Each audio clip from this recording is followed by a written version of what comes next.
Dentelle, paillettes et chaussettes. Illustré par Prisca Le Tendé. Il était une fois un tout petit royaume, calme et verdoyant, habité par un prince et ses 3 marraines. La fée Dentelle, qui de ses aiguilles enchantées cousait et brodait tout ce qui se trouvait à sa portée. Tic, tic, tic, tic, tic. La fée Paillette, qui, de son plumeau magique, faisait tout briller et étinceler.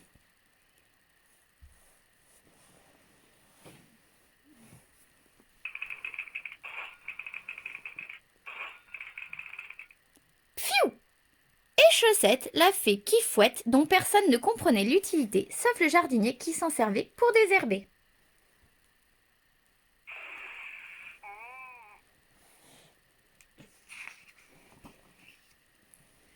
Notre prince, quant à lui, adorait cuisiner, du matin jusqu'au soir, les marmites bouillonnaient, les brioches frémissaient, les soufflets gonflaient, au désespoir de nos 3 fées qui ne rêvaient que de voyager. Bloup, bloup, bloup, bloup.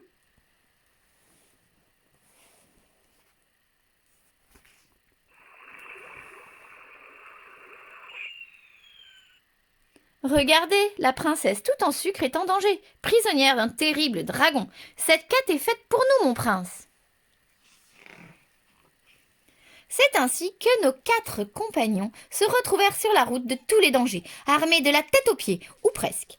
Pourtant, ce n'est pas la peur, mais bien l'odeur qui fit fuir tous les animaux en hurlant, en se lamentant au passage de notre petite troupe. Ouh!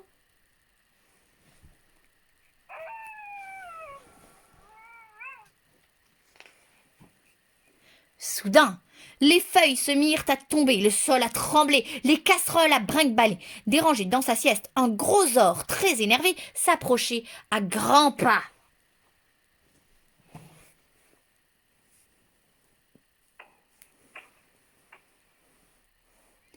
Bondissant de son panier, la fée Dentelle se saisit de ses aiguilles et tricotit et tressa, tant et si bien que le pauvre dragon fut pris au piège avant d'avoir pu dire « Graouf !»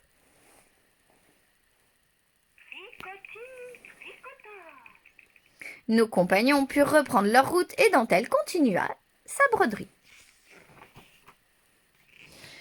C'est alors que le ciel se mit à s'assombrir, les animaux à déguerpir et les joues du prince à pâlir. Dérangé dans sa sieste, un énorme osaure, fortement agacé, s'approchait à grands pas.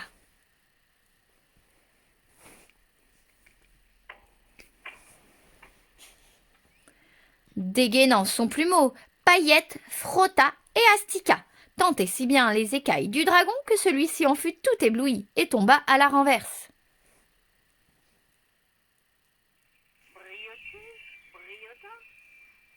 Nos compagnons purent reprendre leur route et Paillette continuait son ménage.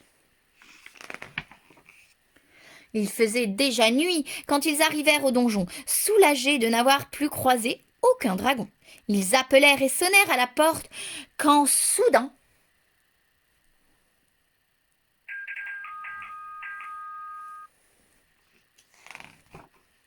les genoux du prince se mirent à trembler, Dentelle à bégayer et Paillette à frissonner. Seule Chaussette n'eut pas peur du gigantosaure et de ses crocs démesurés.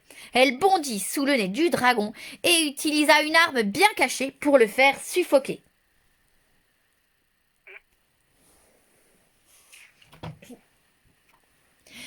La princesse, tout en sucre, bondit hors de son donjon et prit dans ses bras la tête du pauvre dragon Polochon qui toussait, crachotait et s'étranglait. Qui a osé faire du mal à Polochon et qui ose empoisonner l'air de ma montagne?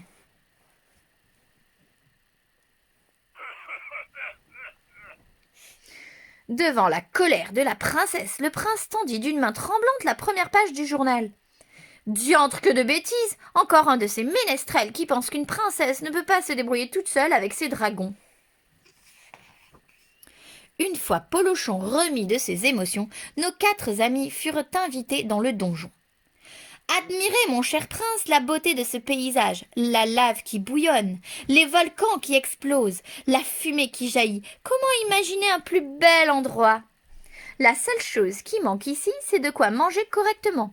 Oh, pour ça, princesse, je crois pouvoir trouver une solution.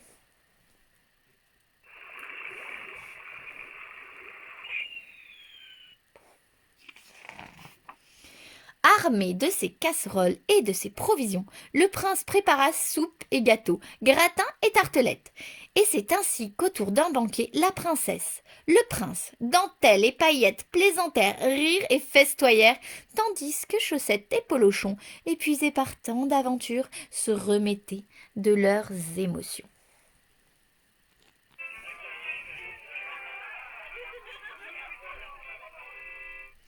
Tous passèrent une excellente soirée et promirent de se revoir très très souvent.